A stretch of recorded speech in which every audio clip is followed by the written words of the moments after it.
Hi, so this is issue 32 of Combat Patrol magazine. Please like and subscribe, and I'll try to continue doing these videos every week when these come out. So let's have a look inside the magazine then. So issue 32, this is one with paints. Well, paint and a shade in this one.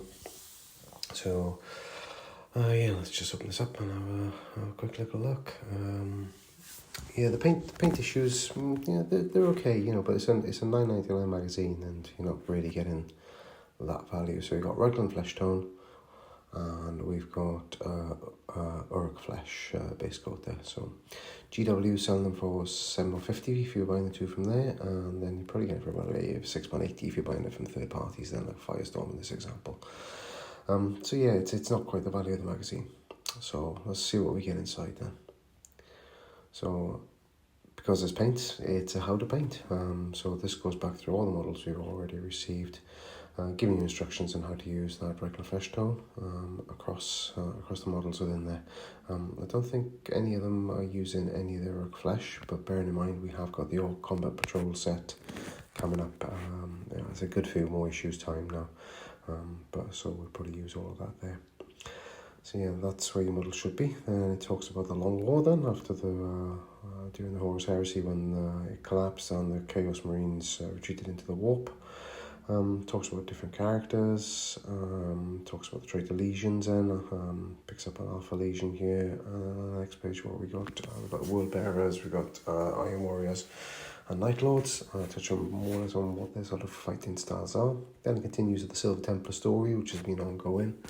I think it's about the 7th or 8th installment now of that. And then we go into the rules then, as I say. This has been the trend over the last sort of 6-7 issues now, where it's been publishing the hard copy of the rules, which are available online. So you in effect get the 40k rules printed off. And then we got a scenario which is using Strands of Fate for the Aldari then.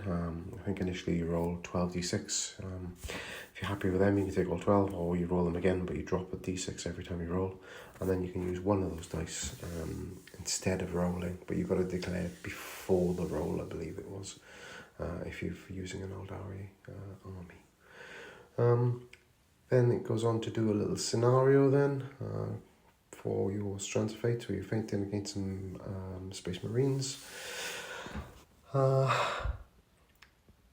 it just gets you used to using those Strand of Fate dice then on a smaller level combat.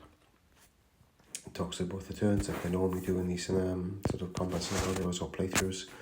And this is important about learning the rules and rules of your army. And that's it for this issue. So it's just going through a recap there, or when you can use how you generate your Strands of Fate and when you can use them. Yeah, it's it's an okay issue. Say the paint doesn't really match the cover value. And then looking forward, then we've got Legionaries coming then, but that's going to be spread across 2 issues again.